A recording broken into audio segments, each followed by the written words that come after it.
Vendía acciones de $1, ganaba millones y engañó a miles de personas. Cuando finalmente lo arrestaron, cumplió 22 meses en una prisión, donde la mayor preocupación era el horario del tenis. Después de eso, Hollywood le pagó para contar su historia.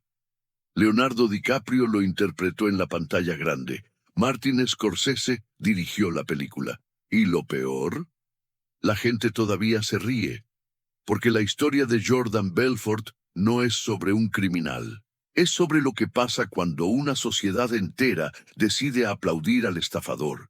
Es sobre por qué seguimos fascinados con personas que rompen todas las reglas y salen ilesas. Y es, aunque no nos guste admitirlo, sobre nosotros. Queens, Nueva York, 1962. Un barrio obrero donde soñar en grande era casi una ofensa. La mayoría de los chicos crecía, se hacía dentista, contador, quizás abogado si le iba bien en la escuela. El techo estaba claro, las expectativas también. Jordan Belfort no tenía interés en ninguna de esas opciones. Con 16 años, montó un negocio de granizados en la playa. Al final del verano, había ganado $20,000. La mayoría de los adolescentes habría comprado un coche. Jordan se fue a estudiar odontología. El primer día de clases, el decano entró al salón y dijo sin rodeos: «Si estás aquí para hacerte rico, estás en el lugar equivocado». Jordan recogió su mochila, se levantó y se fue. No era arrogancia, era claridad. Sabía exactamente lo que quería, solo que todavía no sabía cómo conseguirlo. Después de la universidad, intentó el camino más obvio para alguien que sabe vender: carne, literalmente.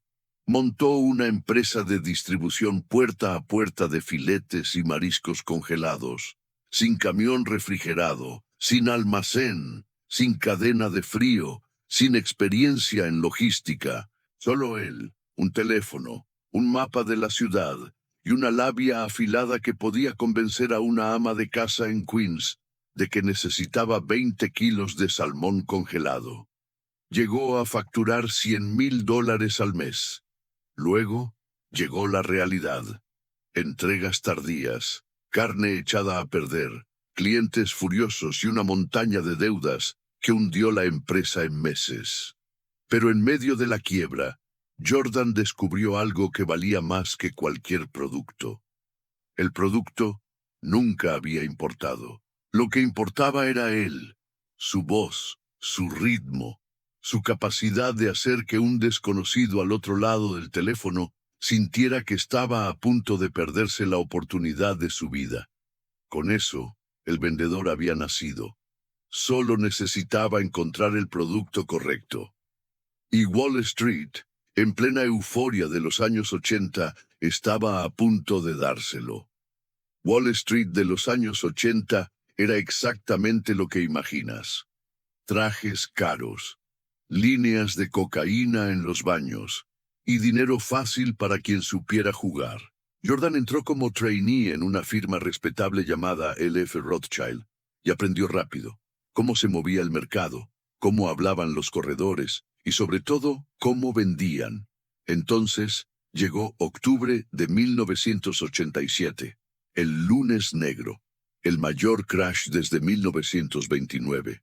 Los teléfonos dejaron de sonar, los tickers se desplomaron, los brokers miraban las pantallas sin hablar. Jordan fue despedido, pero mientras los demás velaban al mercado, él vio una grieta.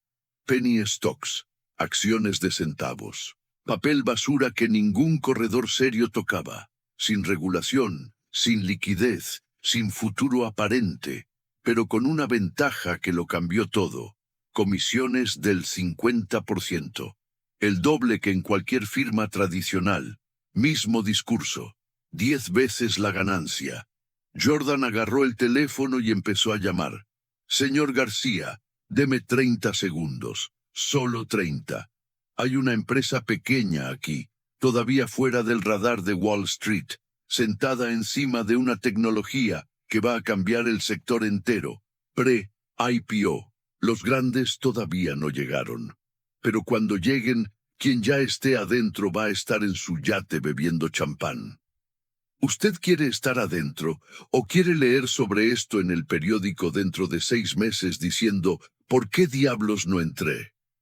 Con ese discurso, cerraba tratos en minutos, a veces en segundos. El cliente no entendía la empresa. No importaba. Entendía el miedo a quedarse afuera. Y eso era suficiente. En 1989, Jordan y un socio llamado Danny Porush fundaron Stratton Oakmont. El nombre sonaba como una firma centenaria de caoba y cuero. La realidad era una sala alquilada en un centro comercial de Long Island, con lámparas parpadeantes y cero credencial. Los reclutas no eran analistas, eran bartenders, universitarios sin diploma, amigos de amigos con hambre de dinero. Jordan no quería experiencia, quería hambre. Creó un método llamado Straight Line Persuasion, una técnica de ventas diseñada para aplastar la duda. El entrenamiento era simple. Llevas al cliente por una línea recta, del hola hasta ¿dónde firmó? Sin desvíos, sin pausas, sin espacio para pensar. Cada objeción tenía una respuesta preparada, cada silencio, una presión calculada. La oficina se convirtió en una máquina, teléfonos sonando sin parar, órdenes cerrándose, dinero entrando en cascada. Los mejores vendedores eran tratados como héroes. Viajes pagos, relojes de lujo, bonos en efectivo. Los que no rendían eran reemplazados en horas. Era una cultura diseñada para eliminar la conciencia y maximizar la producción. Y funcionó. El esquema era simple en papel y devastador en práctica.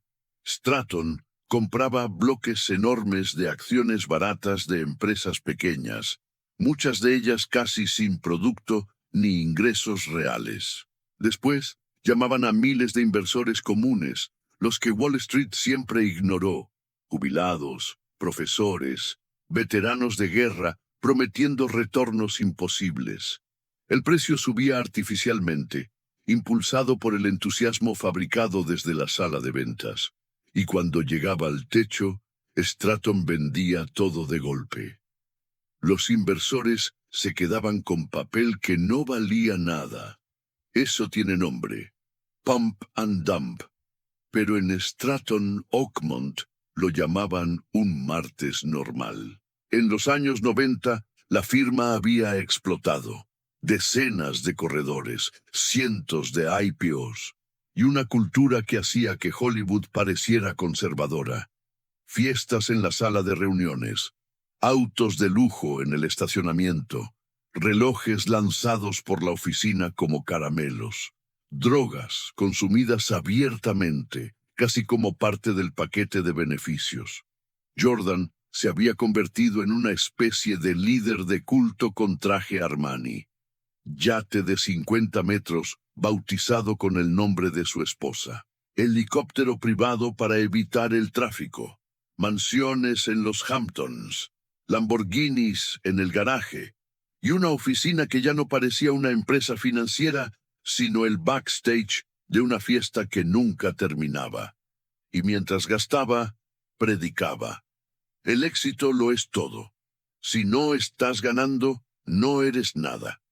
Pero por debajo de todo el espectáculo, la estructura se estaba pudriendo. El dinero necesitaba desaparecer. Millones fueron escondidos en cuentas offshore, en empresas fantasma, en nombres de familiares que vivían en otros continentes. En un momento, la empleada doméstica cruzó la frontera con sobres llenos de efectivo cosidos dentro de su sostén. Jordan lo llamaba protección de activos. El FBI lo llamaba lavado de dinero. La SEC empezó a levantar banderas. Periodistas del Forbes y del Wall Street Journal comenzaron a hacer preguntas incómodas. Y dentro de la propia firma, corredores presionados empezaron a hablar con investigadores federales. Algunos porque los atraparon en fraudes separados. Otros porque nunca recibieron el bono prometido. Un agente llamado Gregory Coleman estaba armando el rompecabezas en silencio. Subpuestas de registros financieros, rastreo de propiedades que no coincidían con los ingresos declarados, patrones de retiros en efectivo de $50,000, justo por debajo del umbral que activa las alertas bancarias. Conversaciones grabadas sin que nadie en Stratton lo supiera. Coleman no necesitaba suerte, solo necesitaba tiempo. Jordan, en ese periodo, estaba en colapso personal. El matrimonio destruido. La dependencia de cualudes y cocaína, fuera de control. Sus días comenzaban con pastillas y terminaban con más pastillas. Chocó su Ferrari contra un poste con su hija de 3 años en el asiento del copiloto. Sobrevivieron de milagro. En 1996, llevó el yate contra una tormenta en el Mediterráneo, en contra de la recomendación del capitán. Borracho, drogado y convencido de que era intocable. El barco se hundió. La Marina italiana rescató a la tripulación junto con más de $2 millones en joyas y narcóticos. Jordan perdió el yate, pero siguió convencido de que las reglas no eran para él. En octubre de ese mismo año, agentes federales irrumpieron en Stratton-Oakmont al amanecer. Cajones abiertos, discos duros copiados, empleados llevados a declarar. Alguien intentó tirar documentos al inodoro. Otro salió por la puerta con un maletín lleno de contratos triturados. No sirvió de nada. En 1997, incluso bajo investigación formal y con orden explícita de no mover fondos, Jordan transfirió $2 millones a Suiza. La transacción fue rastreada. La conversación estaba grabada. El hilo que lo deshizo todo. Años construyendo un imperio. Semanas para verlo colapsar desde adentro, y nadie en la firma pudo hacer nada. En 1998, Jordan cerró el acuerdo que todos conocemos. Cooperó con las autoridades, entregó a sus colegas uno por uno. Más de 30 empleados fueron imputados. Algunos de ellos habían aprendido a vender con él justo después del colegio. Siguieron su método, creyeron en su visión. Algunos cumplieron más condena que él. Jordan pasó 22 meses en Snoqualmie Valley, una unidad de seguridad mínima sin rejas, sin celdas, sin guardias armados. Por las mañanas, tenis. Por las tardes, pesas. Por las noches, escribió un libro. En 2007, El Lobo de Wall Street llegó a las librerías. En 2013, Martin Scorsese y Leonardo DiCaprio convirtieron la historia en un blockbuster global que recaudó más de $400 millones. El mismo hombre que mintió a los inversores pasó a entretenerlos en la pantalla grande. El público se rió. Los críticos aplaudieron.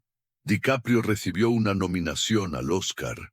Y Jordan Belfort, condenado por fraude, firmó autógrafos en la alfombra roja. Solo que las personas que él destruyó no aparecieron en los créditos. La maestra que perdió su jubilación. El veterano que invirtió los ahorros de toda una vida. La familia que hipotecó su casa para entrar en el próximo gran negocio. Esos no recibieron adaptación cinematográfica.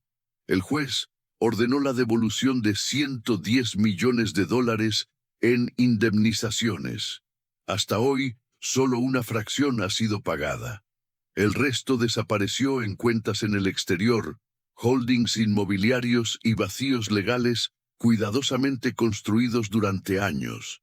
Jordan dice que está trabajando en eso. Las víctimas siguen esperando, sin cierre, sin restitución, sin película que cuente su historia. Hoy, Jordan Belfort es conferencista motivacional. Cobra hasta $30,000 por presentación enseñando ética en ventas. Tiene podcast. Tiene curso online. Vende programas de capacitación a empresas de todo el mundo. Usa el apodo El Lobo como si fuera un trofeo, no la cicatriz que debería ser. No solo escapó de la justicia, la vendió. Convirtió 22 meses de cárcel en un contrato editorial.